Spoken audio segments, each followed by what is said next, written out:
From UFOs to psychic powers and government conspiracies, history is riddled with unexplained events. You can turn back now or learn the stuff they don't want you to know. A production of iHeartRadio.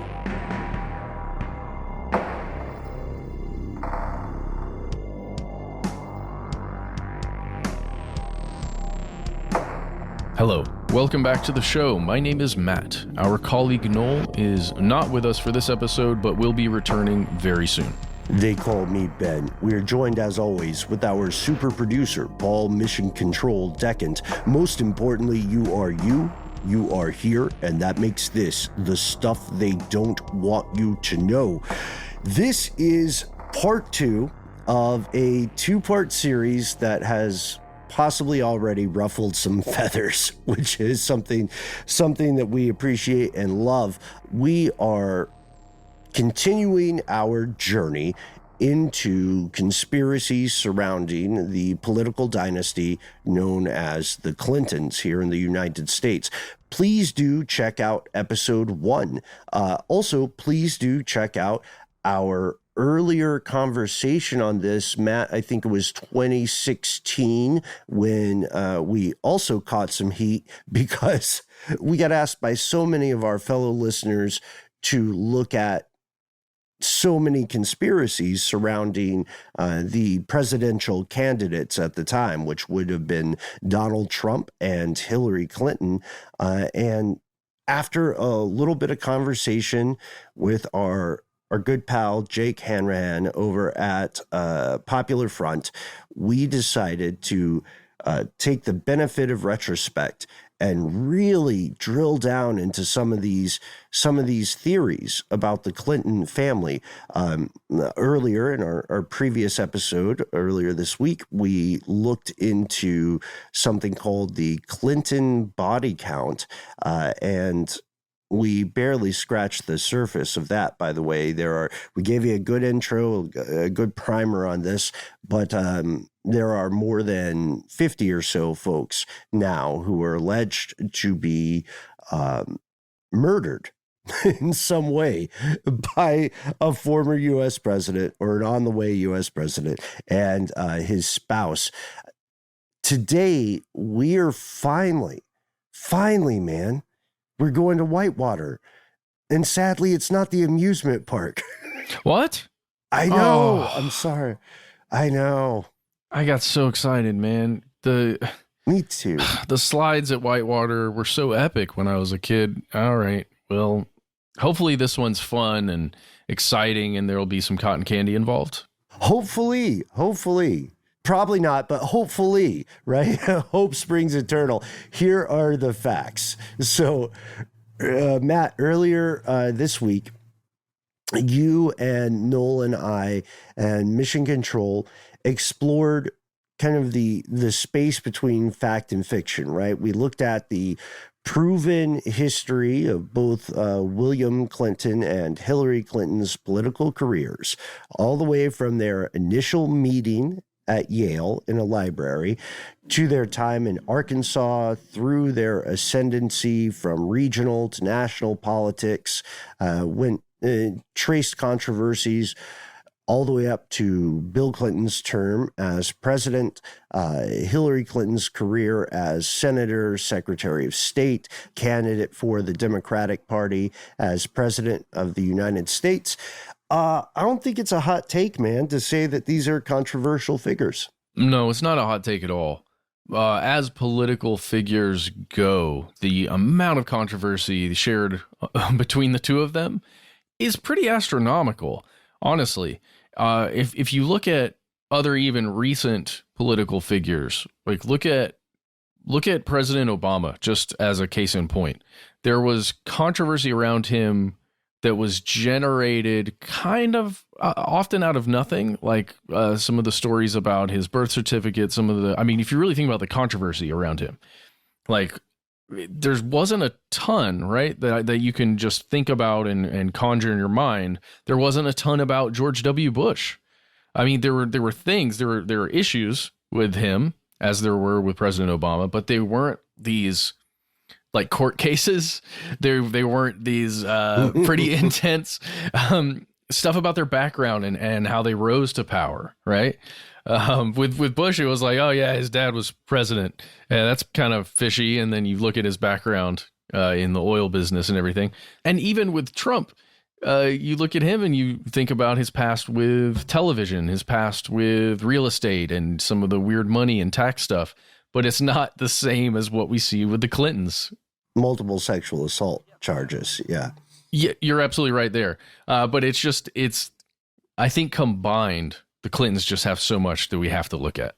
Yeah, agreed. And we're going into this knowing that there's quite a bit of propaganda involved. And as we said in episode 1, the Clinton administration occurred during a massive growth in political divisiveness, right? In terms of something akin to tribalism, right? Which plagues this country today.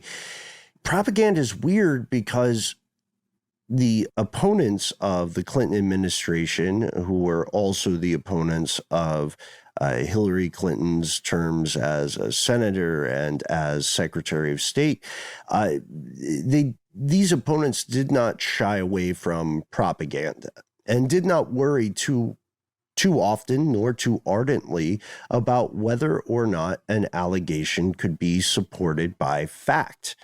This was what is often called in media red meat, right? It's something juicy. It's a headline that you can click. We call it clickbait now.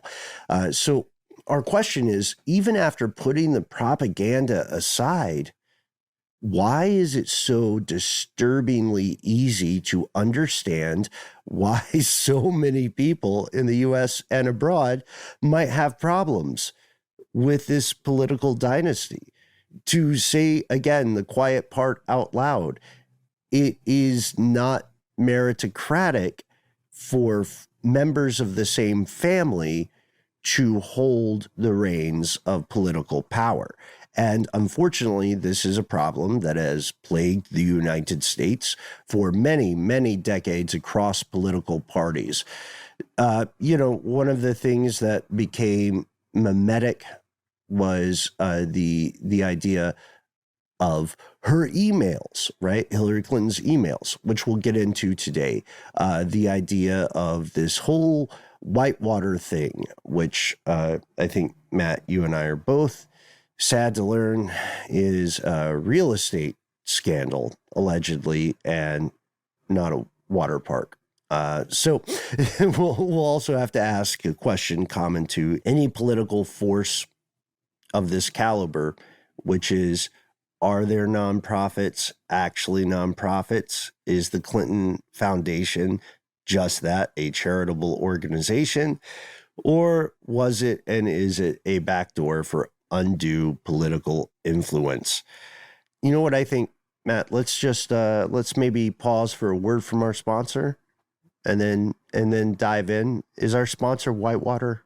I hope not.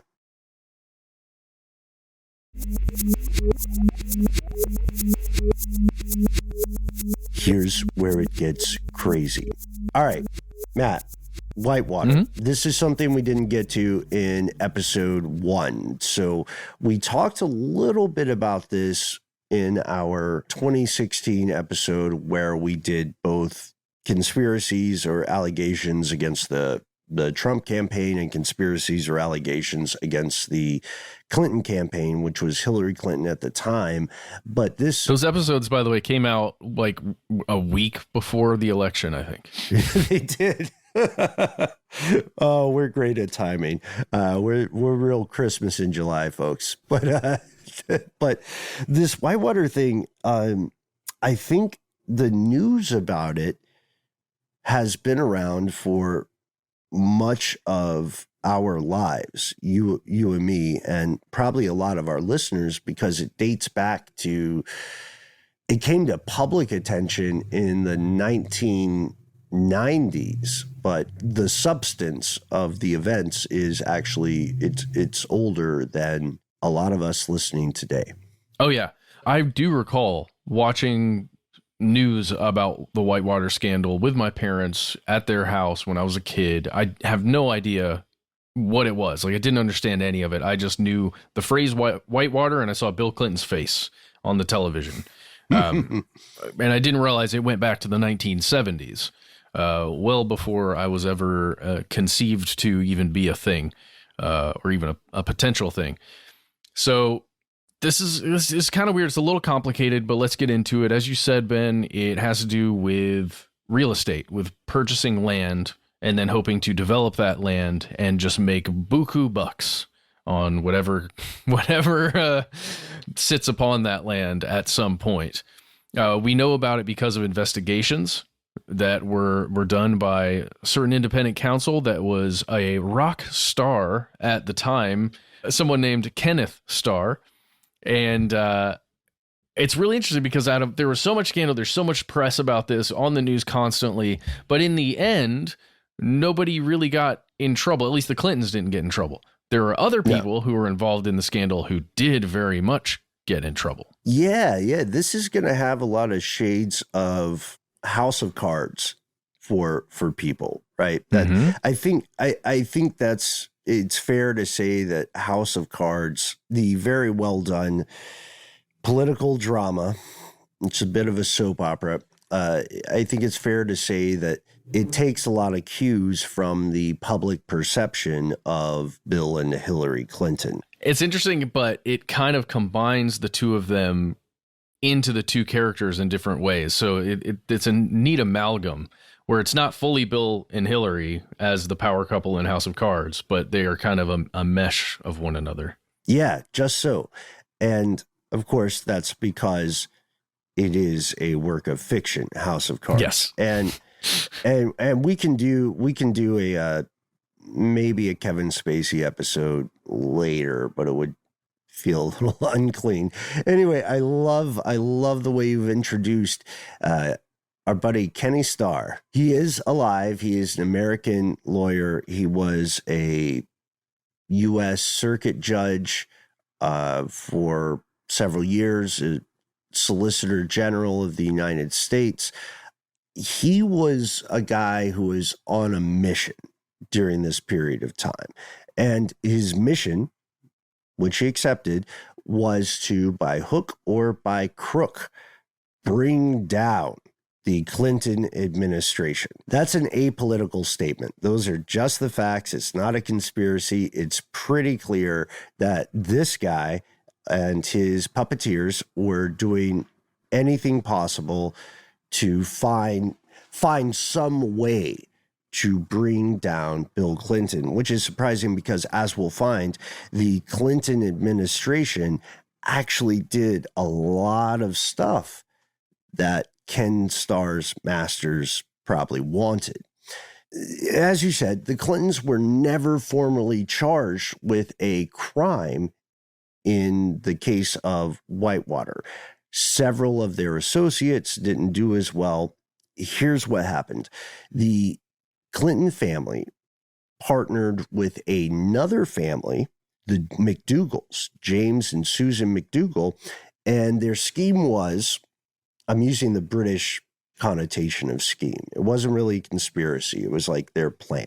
They wanted to buy 230 acres of land, and on this land, they wanted to build a bunch of vacation spots. They essentially wanted to sell second homes to folks. That was their demographic, right? Folks who can afford a second home and retirees, possibly. And this is strange because at this time, this story really starts when Bill Clinton is already governor of Arkansas. He's the governor of an entire state. He's elected in 1978. And at this time, his spouse, Hillary Clinton, is an associate at a law firm, and they're looking for ways to make extra cash. That's totally true. And imagine, folks, everybody listening today, unless you are one of 50 people, you are not governor of a state. So wherever you are at in your life, you have to ask yourself, would I be looking for a side gig if I was the governor of the state in which I live now? That's baffling to me, but it happens all the time. Most governors have, multiple business interests. Oh, for sure. So in this business interest back in 78, when Bill Clinton was Governor Clinton of Arkansas, we were working with the McDougalls and looking at that 230 acres in a place called or near Flippin, Arkansas. Like, isn't that hilarious? Flippin, Arkansas. We're going to buy some land out in Flippin, Arkansas, and we're going to put vacation homes on it and make all kinds of money. If you're looking at a map of Arkansas with Little Rock kind of in the center of it right there, that's where the Clintons were hanging, running the place. Flippin is north, almost due north, a little bit to the west, and it is right at the top there before you get into Missouri. And it is. I'm imagining it here in Georgia, and this is just for anybody in Georgia who's listening, because this is how I'm picturing it in my mind. We're in Atlanta, which isn't the center of Georgia; it's kind of north central Georgia. And if you go north from us in the same direction, in the same way, you would hit the Blue Ridge Mountains, which is a very popular vacation place or a place to own a cabin as a second home or something like that. So I'm imagining it kind of like that, but probably a little more nice than the cabins I've stayed at in Blue Ridge. Yeah, the concept is sound, right? So this guy, James McDougall, goes to the Clinton family, goes to the governor of Arkansas and says, hey, you guys want to get into the vacation home business? And they have this series of double dates, James and Susan and Bill and Hillary, and they lay out this plan. So what they want to do is make a nice getaway destination for folks who enjoy the outdoors. And they say, okay, we're going to sell these homes and people can go fishing on them, right? Or they can go hiking. It's a place to take your grandkids over the summer, that kind of stuff. But they messed up. This is not a conspiracy. They messed up in just the basic hygiene of the idea. The land itself was not super good. It wasn't readily accessible in a lot of ways. It was still recovering from previous flooding.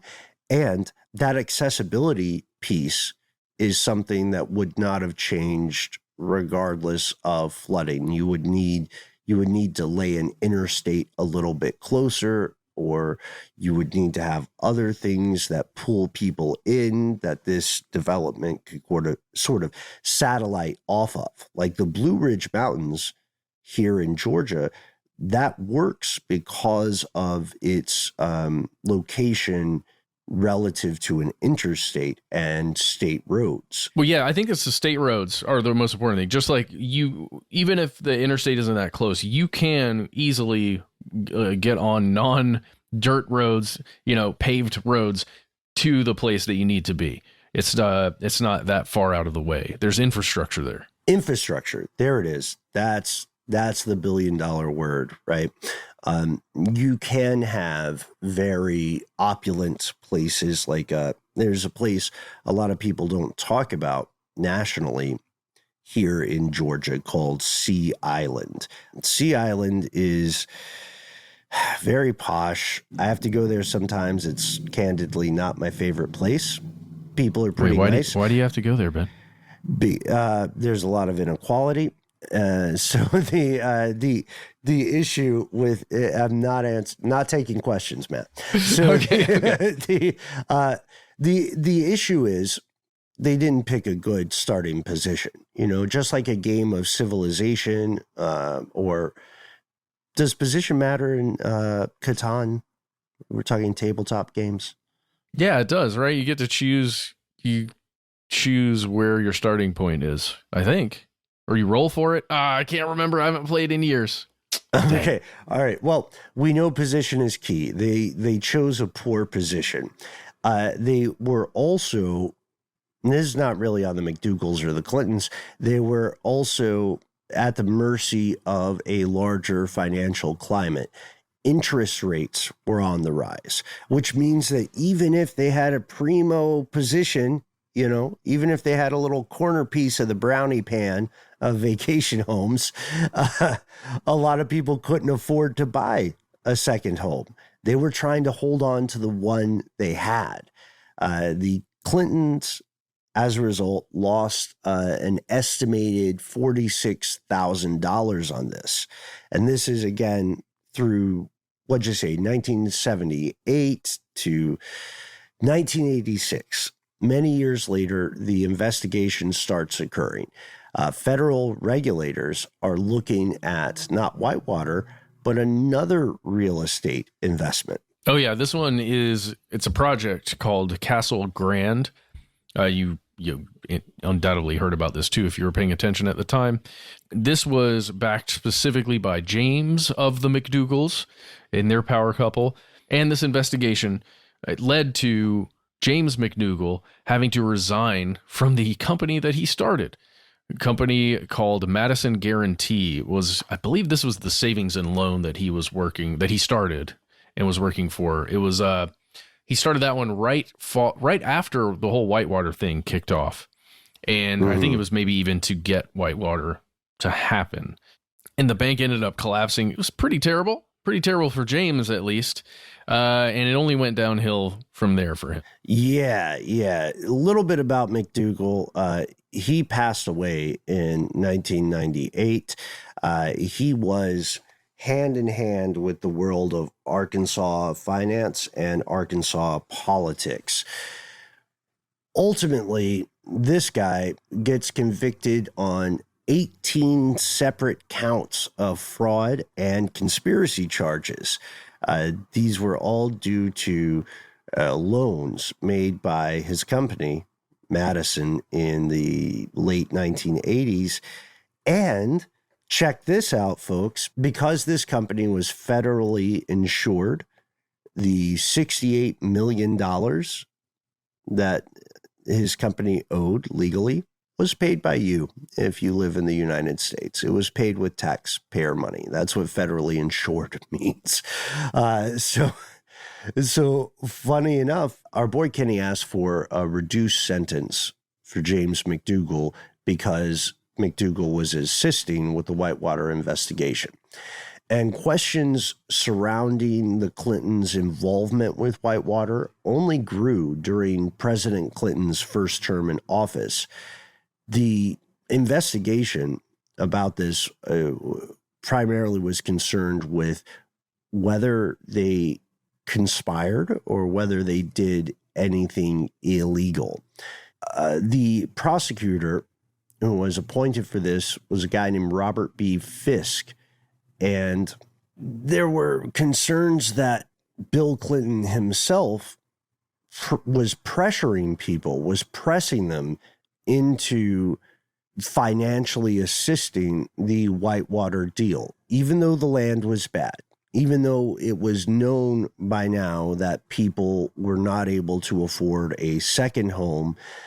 Clinton reputedly or allegedly pushed this guy named David Hale, the president of another business investment firm, into making a loan. And then other allegations come out and it looks like the money is dirty.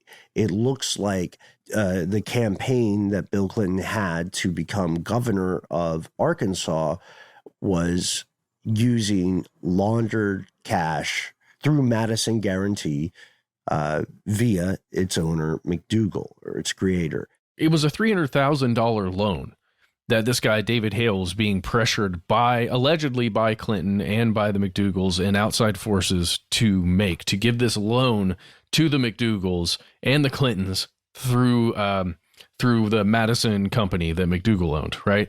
So It's like somebody's putting pressure on this bank to give this other bank $300,000. And then that money would go up to Whitewater, and that investment would then channel money back to the original investors, then that money back to the original bank that made the loan.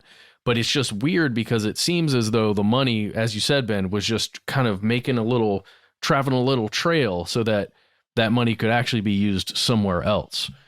because it sure as heck didn't seem like it got used on the old Whitewater, flipping Arkansas area. And again, that's the thing that bugs me about this, Matt, because someone should have known that those 230 acres were not prime positioning. Well, I think they did. I think they did know. Look, this is me. You can look at the official records and what happened and who got punished for what. But in my mind, this was a shady way to just get cash, cold hard cash, to a political, let's say, asset, a political asset for a group of people that wanted to have that power. With the understanding it would come in later. It was just a different type of investment, right? That's what it feels like to me. Same. I'm with you on that because it's weird. The idea of buying this land and developing this land in this way, if it were created in good faith, it feels amateurish. It feels like people didn't do their due diligence or did not care to do so. Anyhow, I like that you're bringing up the consequences of this. I know we're in the weeds here, but it's important. It's important to know the facts. So this guy Fisk issues a subpoena to President Clinton and Hillary Clinton, as they're both involved, related to the problems with Madison Guarantee, which is again run by James McDougall. This happens kind of often when powerful people are asked for their paperwork or their receipts. The documents were missing. No one could find them. And then later, they were found. Were they the same documents? Were they sanitized? Did somebody zhuzh it up a little? Unclear. But all in all, there would be 3 separate inquiries into this shell game of money, which I think it's accurate to call it that. Each of these were targeted, again, with political motivations toward Bill and Hillary Clinton. And each of those, in that respect, was unsuccessful. They failed. They did not find enough evidence to charge the Clintons with crimes. However, as you already pointed out, a lot of other people did go down. They did get convicted, like James McDougall, et cetera, et cetera. And his wife, Susan. They both got convicted. And James McDougall spent the rest of his life until he died in prison. Yes. And this dude wrote a book in jail. He did. He did. Tell us about the book. Oh, man. Okay. He wrote a book called Arkansas Mischief. He wrote it with a guy named Curtis Wilkie, who's a journalist. And my goodness, this thing has allegations. It's got some allegations, okay? We talked about the shell game of money. In the book, James McDougall states that they were indeed just getting cash money that had been laundered to Bill Clinton specifically every month. And it was a very calculated move. And, well, he writes about it. We'll give you the specifics here in a moment. But every month, James McDougall and his associates would take 20 $100 bills, according to James, and hand it to Bill Clinton. So $2,000 every month, and they just give it to him cash. You could use it. You could use it for anything. Think about that. Imagine getting $2,000 extra every month, just as you get to use this money, and then imagine that that's 1980s money. So, with just a little bit of cocktail napkin math, we can say $2,000 in 1980 is equivalent to $7,192.01 today. So if you are getting mailbox money, essentially, right, passive income in the magnitude of $7,000, I have to ask a little bit of a moral question, a moral quandary. What would you do if you just started getting an envelope with $7,000? It just showed up in your mailbox, just was dropped at your door, No return address. Let's make it even mysterious. No return address. Someone for some reason is just sending you $7,000 a month. How many questions would you ask? 0. Wow, this is great. Then I would put it all away for like 9 months, and then I would buy one of those swimming pools that's like, it looks like a hot tub, but you can just swim in it like a current. Yeah, I would buy one of those. A Scrooge jacuzzi. That's what I call those. Yeah. A Scrooge jacuzzi. Scrooge jacuzzi. Okay, so James McDougall, in his book, he talks about this, and we found some of this from a CNN article from 1998. We just want to give you some of these details because it is intense to hear it from the person that was allegedly doing it. So McDougall says that in the 1980s, he and this other person that worked with him at the Savings and Loan where he was working at the time, this person named Henry Hamlin, they, quote, developed a system to pass money to Clinton, who was, again, remember this, the governor of the state that they lived in. Here's the quote continued. A contractor agreed to add money to my monthly construction bill by $2,000. The contractor put the figure on his invoice as a cost for something like gravel, culvert work. After I paid the full amount of that invoice, so everything including that extra $2,000, the contractor reimbursed me that extra $2,000, and I turned the money over to Henry to give to Clinton. So literally a business invoice that is above board that, gets looked at by everybody and it looks fine because you're just paying extra for gravel or something, but that $2,000 just comes right off the top and gets to be cash and go wherever you want it to go. Oh, yeah. You love to see it. You'll love to see it. Especially, oh, man. I've said it before, Matt, but I can't get away with a late fee at the library. I've tried. I've said it like, I'm sorry I'm late with this book. I really enjoyed it, and I am using it for research or whatever, and I still get taken to task. So, but the question is, why would they do that, Ben? Right. Why? That was a question we had. Why obscure the origin of the cash? Well, Ben, in this article and in this book that James McDougall again wrote from jail after he got convicted of this stuff, he says he just talks about the motivations, and he says one time this one guy, Henry Hamilton, that he was working with and had this whole thing going with, McDougall says Hamlin at one point after they're doing this whole exchange thing that Henry's got the $2,000, he gives a quote from Henry who says, Caesar had his Brutus. Charles I had Cromwell. Clinton could profit from these examples if he crosses us. What? Wait, who are these guys?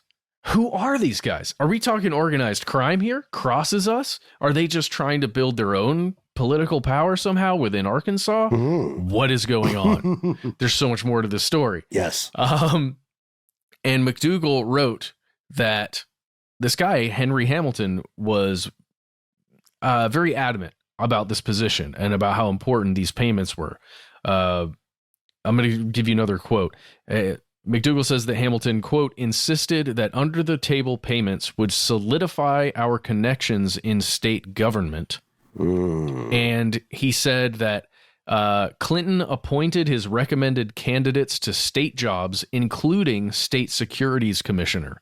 So that's pretty intense. Like, they're solidifying their ability to just go to Clinton at some point and say, hey, there's this person who would be really great for this other position. And I really think, here's your $2,000, that you should appoint this person.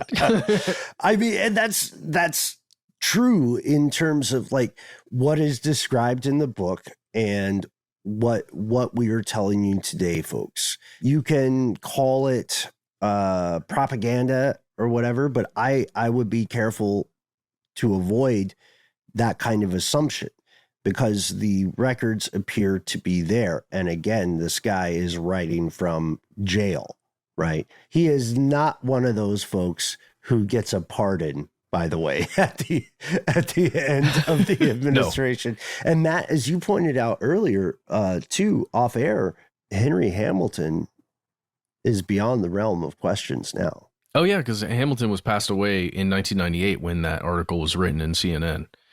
Shoot, there's one more thing in that book that I want to get to, Ben, but I think we need to take a quick break. Should we do that and then come right back?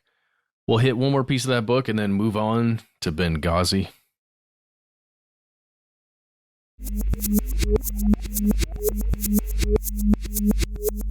And we've returned. We are going to stay in that 1998 CNN article that we've mentioned. I should just cite it. You can find it right now. The title is James McDougall's Last Word is a Tell-All Book. And this... you can find that on CNN. This comes from Associated Press. CNN... It does. Yeah. So yes, Associated Press, good job. And Reuters and whatever. All the agencies out there that are just collecting news and sending it everywhere. All the hits, all the good ones. All the slow jazz. So we talked about this $300,000 loan that was at the heart, at least originally at the heart of the Whitewater scandal. It's $300,000, a lot of money. And there was a person that we mentioned earlier, David Hale, who was pressured allegedly to make that loan, even though he knew this was a bad idea. Well, in James McDougall's prison book that he wrote, he states that he at least alleges, let's say, that there was pressure applied on David Hale directly by Bill Clinton, again, the Arkansas governor, because Bill Clinton, according to McDougall, may or may not, probably, according to him, was having an affair with Susan McDougall, his spouse. Okay, so let's just jump into this. In the book, according to this AP CNN article, McDougall said that one of Susan McDougall's brothers, a guy named Jim Henley, witnessed this specific meeting. And now this is hearsay, right? And even in the book, this is hearsay. Jim Henley witnessed a meeting in which Clinton allegedly urged Hale to make this loan. They call it a fraudulent loan, which just means, I guess, it shouldn't have been made. McDougall said Clinton appeared unexpectedly at the end of some meeting, this meeting that was witnessed. Right, he just pops in. Yeah. The Arkansas governor's like, oh, hey, boys. Clinton here. How you all? Are we talking about Susan's loan? Yeah, allegedly says that. Yeah, did you discuss Susan's loan? Tell me about it. And the big question was like, well, why is the governor here? Why is he asking specifically about this weird loan for Susan McDougall? Why did he care about it? And James McDougall, at least according to the book, concluded again that Clinton and Susan had resumed. This is the word that's used in the article, resumed an affair, which we don't have the full context here, but that means that it was likely something that happened before and now is happening again, or at least there was some pressure on Bill Clinton to make this loan happen. So then he was applying pressure to David Hale. Here's the best part, right? That's the best part about it. David Hale was appointed by the governor, Bill Clinton. David Hale was appointed a judge by the governor, Bill Clinton. And then, so the guy who makes your career, or at least a point of it, comes up and says, what's going on with that? What's going on with that loan? Run the jewels, basically. Geez. So, okay. So all to say, there are books out there. There are a lot of things. We have to be, again, very cognizant and clear-minded about the motivation of a lot of these sources, because there's always going to be propaganda, smear pieces, whenever you're talking about anybody in the world of politics. But from what we're saying here, again, just being objective, what we're saying here, we can conclude the following: whether or not the Clintons were involved with or aware of financial shenanigans in the case of Whitewater, that's never been proven, but it doesn't look good. No, it does not look good. It's like to the point where you would have to be kind of incompetent not to be aware of what was happening. So the narrative of, oh, let's get people vacation homes in flippin' Arkansas, it feels like it's skipping a lot of steps, you know? I have to say one last thing about James McDougall, just from the writing that I saw. There's something, I don't know if it's virtuous about him. I don't know if any of this is true, but a lot of the writing I saw about him says that he was attempting until his dying day to get his wife acquitted of everything, to get a pardon for his wife, even though, at least according to his writings in his book, he knew that she was having an affair, or at least believed that she was having an affair. I don't know. It's just seems like he knew his ship has sailed, but he wanted to save the others if he could, or at least his wife. Love is a weird thing, man. It's a very strange thing. Also, he had a lot of time to think about it, because that's what prison gives you. So at this point, there are a couple of other things we haven't gotten to. Do we want to touch Benghazi, the emails? I think we do need to talk about the Clinton Foundation. So Benghazi is something you can look at specifically. It's way more of a political scandal. There are deaths involved. There's tragedy involved in that scandal. I would just say, Ben, it has a lot to do with the reaction of Secretary of State, then Secretary of State Hillary Clinton, President Obama, and the State Department, and how quickly it reacted to a crisis, and how much early warning was given to people who were going to be affected by tensions that were rising. September 11th, 2012. Yes. 3 U.S. nationals and the ambassador at the time, Chris Stevens. They are murdered during the seizure of a diplomatic compound in Benghazi, which is located in Libya. Members of Congress at the time said that then Secretary of State Clinton was misleading people about the reality on the ground. And then there were rumors, allegations that then President Barack Obama and SOS Clinton were watching this stuff happen, or were getting reports of it in very close to real time and just not doing anything about it. And these accusations came largely from their political party opponents.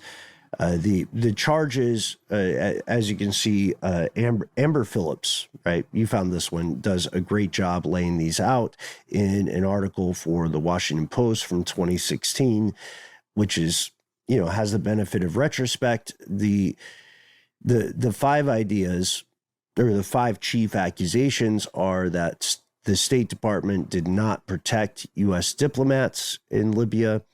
It's a little bit, that sounds bad, but it's even worse when we remember that the State Department has a long-standing policy and practice of only protecting certain sorts of assets or employees. There are a lot of people left out in the cold. Especially when you remember that Muammar Gaddafi was killed in the previous year, 2011. So before these attacks. So that the French could maintain hegemony over the currency. That's the reason Libya fell. And it should have been a known thing that this area was dangerous, right? And there's potential for some kind of attack, in any State Department property. So it just feels, I think that accusation the State Department failed to protect its diplomats there, it's added to that because it was a time of high tension. Right. Next 2 accusations are of incompetence, essentially, that the CIA missed signals in advance, that the Defense Department, DOD, didn't respond in time. And then there's the idea that the presidential administration, the Obama administration, stymied the investigation, put up stone walls. Also, the concept that a Clinton aide, Cheryl Mills, I believe, former chief of staff for Clinton, had influenced the State Department's review and investigation. There's an 11 hour-long hearing on this. The Democratic side is saying that it's a hit piece, that their implication is that the Republican side only really wants to get the Democrats in trouble, right? And this is a little bit supported, by the way, by a comment from the House Majority Leader at the time, Representative Kevin McCarthy, who says, hey, this panel's work is hurting the Clinton poll numbers in that presidential race. But that investigation for a lot of people, a lot of just like common observers in the US, that lost steam. People became much more concerned with the thing that was mimetic and easy, you could say, but her emails. And real quick with the email thing. So the FBI and the DOJ, Department of Justice, looked into whether or not Hillary Clinton's private email server was moving secret information, right? During her time as the Secretary of State. Or hiding things from other official sources. Right, exactly. Whether it was getting a little too casual. Ultimately, long story short, the State Department says, look, they didn't follow the rules for safeguarding information, basic OPSEC hygiene, and that Clinton, as Secretary of State, she had not asked for approval or given a heads up to use this private server. And they said this person would not have been given permission if she had asked for it. So for anyone, I feel like the best way to explain this one, Matt, is through comparison.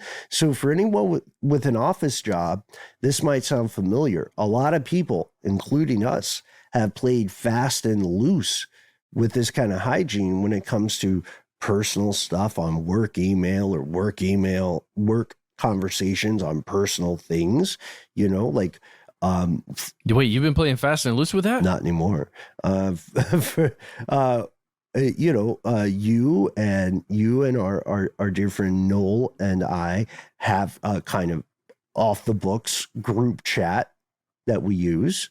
And a while back, I had asked us to move to a more secure platform, which makes me sound like a nut. But, you have these kind of conversations. Your mileage may vary depending on your occupation. If you run your own business, then you might treat your work email address as a personal account. But if you, like our pal Guarev, shout out to you, man. If you work in info-sensitive industries, tech, proprietary engineering, finance, etc., or, Matt, the top levels of the world's most dangerous government ever, there are protocols in place to make sure that official communication stays with, you at work server, work email address, instead of, big quesadilla fan, right, at Gmail or whatever. Well, especially if you're, the head diplomat, essentially, / tradecraft, cough, cough. You're like the top of the State Department, right? So you're like, you run serious things for the government. I can imagine why it would be advantageous to be able to control what information is public domain and what is not. Yeah, absolutely. Even if it's classified or top secret, right? If it's on one of these government servers, it is part of the public record. It's just who has access to it or not. Right. And also it's like guacamole. Congress should be able to have it upon request, right? The American public, the halls of power, should be able to have it it's just like on request. So this all happens way before, the stuff that's going on now as we record, with a clear cover up in terms of deleting communications from January 6th, right? So we've got just a little bit of time left. We need to talk about something called the Clinton Foundation. And again, we are being objective. For anybody in the audience today who feels like the Clinton administration are a bunch of absolute villains, you should know, you should be well aware, by the way, that the rest of the world recognizes this objective fact. The Clintons in practice and policy are not leftist. They are center right and in the political spectrum. That's just true. And, you know, a lot of political opponents have made a killing, not quite a Clinton body count killing, but they've made a killing by pretending that is not the case. So let's look again at the money, which is apolitical, by the way. Everybody's just trying to make money, right? Shout out to Pelosi over in Taiwan, and shout out NVIDIA as well. So gotta get them chips. So the Bill, Hillary, and Chelsea Clinton Foundation is an international charitable organization that was founded back in 1997, originally to create the presidential library. That's a cool knock-on effect of being president of the United States. Whether or not you survive your term, even if you don't like reading, you get a library at the end. That's kind of cool.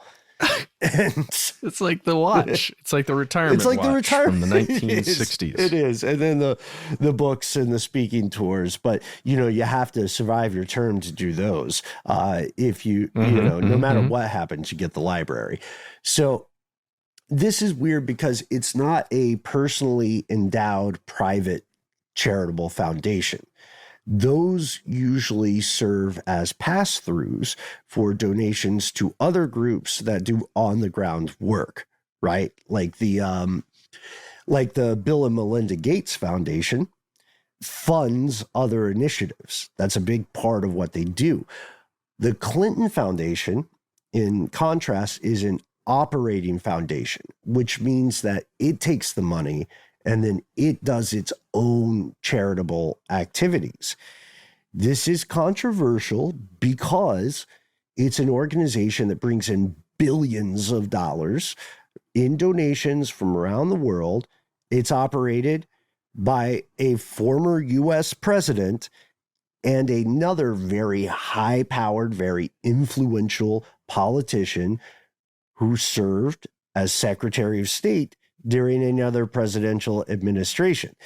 This creates, whether you're a fan or a foe, just objectively, this creates some conflicts of interest. You know, it's so funny the way money moves at the top, right, in the official channels. So during the presidential campaign of 2016, both candidates signed stuff that was ostensibly removing them from money, right?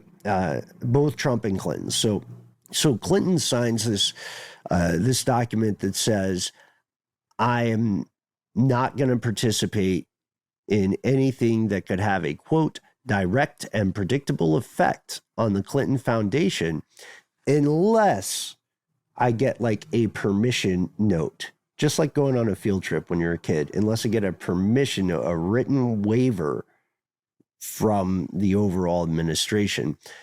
Critics of Clinton hated this. They said this foundation opens the door for donors to have undue backdoor influence on the actions of Clinton should she become the commander-in-chief.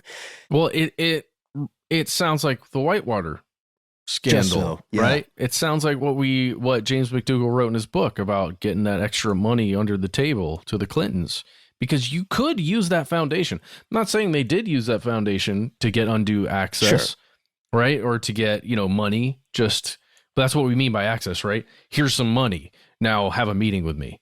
That's what we really mean. Yeah. And also it's weird too, because bribery is a huge part of politics in this country. It's just, you call it lobbying, right? Check out, oh gosh, in case you're seeing the YouTube part, check out our chapter on lobbying in the forthcoming book, Stuff They Don't Want You to Know, and get ready to be depressed.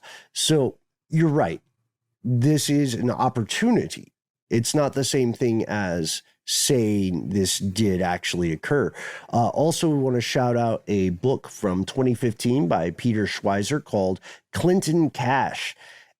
This book attempts to lay out an argument that this backdoor influence peddling did occur.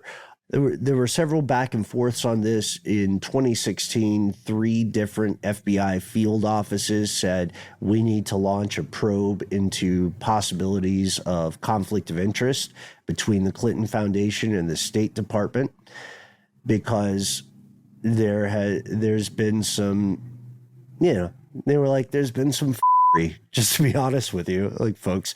And so this book made waves. The Justice Department conducted its own review of the allegations made in that work. And the Justice Department came back and told the FBI there were no grounds for a formal investigation. Still, there are continuing questions about the objectivity of the Justice Department throughout administrations, right? So what we're laying out is there are genuine problems, right? It's not for nothing that people have this criticism, but we would like to close on some genuine problems. So we've talked about the conspiracies. We've talked about the strange, like, bubble of perspective that happens when people are taught, to treat politics like sports, which it very much should not be treated as. So the question is, why do these allegations have such staying power? Huge part of it, previous campaign cycle.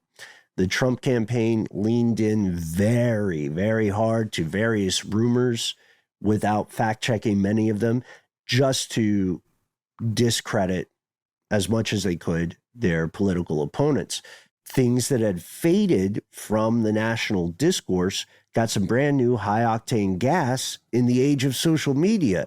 You've got a spouse that was running for president. They're inextricably linked, Right. Bill and Hillary, right? So anytime one of them makes a move, all of this baggage moves that way. And then the other one moves and the baggage just shifts towards that person. So it's just a constantly shifting bag of badgers that they've got attached to their belts. Right. Yes. They've got a lot of badgers in that bag. And there's this other thing that people need to talk about more. It doesn't matter right now who you voted for or who you agree or disagree with. Objectively, one of the most damaging things that occurred to every American in this age of ubiquitous communication, it occurred under the Clinton administration. The Telecommunications Act of 1996 is very pro-big business, very like free market policy. It opened the door to monopolization of media. Think about it this way. In 1983, about 90% of every piece of media you could see was controlled by a mix of 50 different companies. It's already kind of small, right? Today, about 90% of mass media in the US is controlled by 6 companies. Went from 50 to 6. And that's due to that Telecommunications Act. And also, yes, he did perjure himself in regard to the Lewinsky scandal. And that depends on what your definition of is. Right. You and Noel pointed this out in part 1. He was eventually acquitted, but the Senate was split 50-50 as to whether or not he had obstructed justice. And one of the things that I think is very important to end on whenever we talk about this, right? We're not trying to assassinate characters here. We're just giving you the facts. The Clinton administration played a big role in massively accelerating incarceration in the United States. And the United States, it has a devil in the doorway when it comes to the prison system. And ultimately, there already are intergenerational consequences, but ultimately, that society, the U.S., is going to have to reckon with the consequences of this action. It is not normal. It is not a good thing, nor is it sustainable for so very many people to be imprisoned. And the Clinton administration played a direct role in what is happening now. So go ahead and just right now, while you've got time, search for, quote, truth in sentencing. If you go ahead and do that, you will find some terrifying things, some realities that at least Bill Clinton had a lot to do with in a crime bill that was passed in 1994, the Violent Crime Control and Law Enforcement Act. Just look that up. There's going to be an episode on that coming soon. Hey, forget about it, everybody. Pay no attention to the crime behind the curtain. Look, he's your president. He plays saxophone. How cool. Yeah, don't listen to private pilot Larry Visosky, who flew a plane for Jeffrey Epstein. Don't listen to him testifying that Bill Clinton was on the plane, and Trump and a bunch of other people, and Prince Andrew. It's cool. Don't worry about any of that. Or if you're on the left, don't ask these questions, right? No, there's only good guys and bad guys. Look, essentially what we found is that the more alarmist claims against the Clintons are easily debunked. But the Clinton political dynasty doesn't walk away looking like unassailable paragons of virtue. Spoiler, no one at that level is an unassailable paragon of virtue.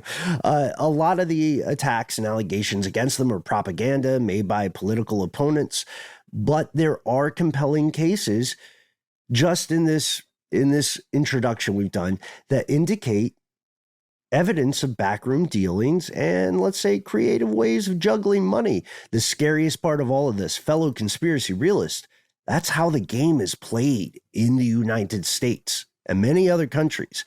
At some point, you have to ask, do all politicians have a closet full of stuff they don't want you to know?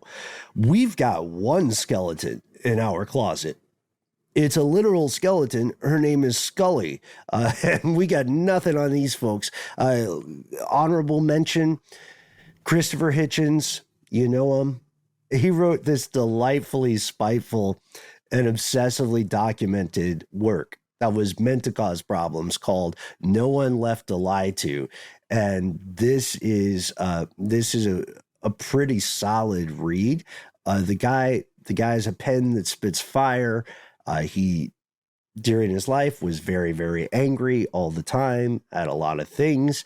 And when he applied that cantankerous perspective to the Clinton administration, he makes a solid case that administration actually, despite, their public messaging to the political left, they did a lot of what the political right wanted.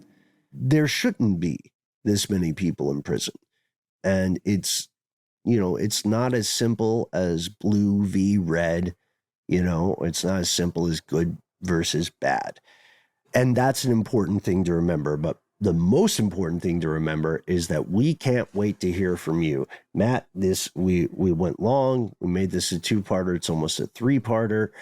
Whew. What do you think? You think people will find us on Facebook? Hopefully.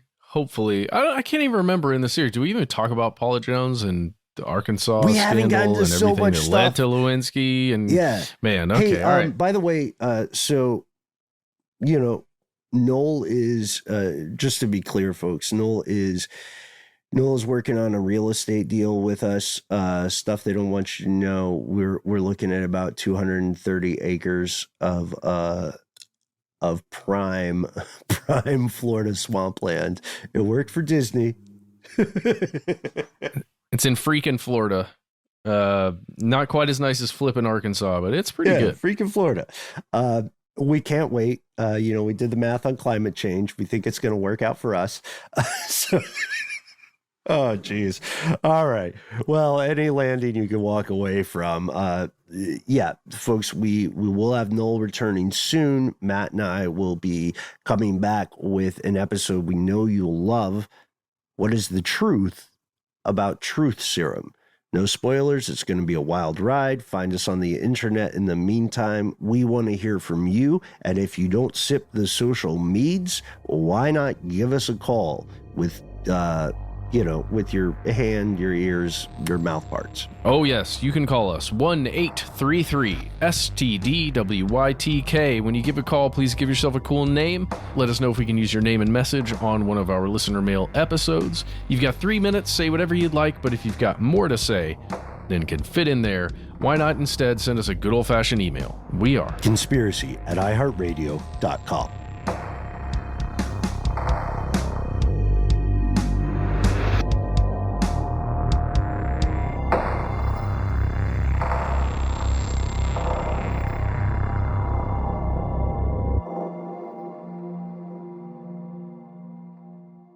Stuff They Don't Want You to Know is a production of iHeartRadio. For more podcasts from iHeartRadio, visit the iHeartRadio app, Apple Podcasts, or wherever you listen to your favorite shows.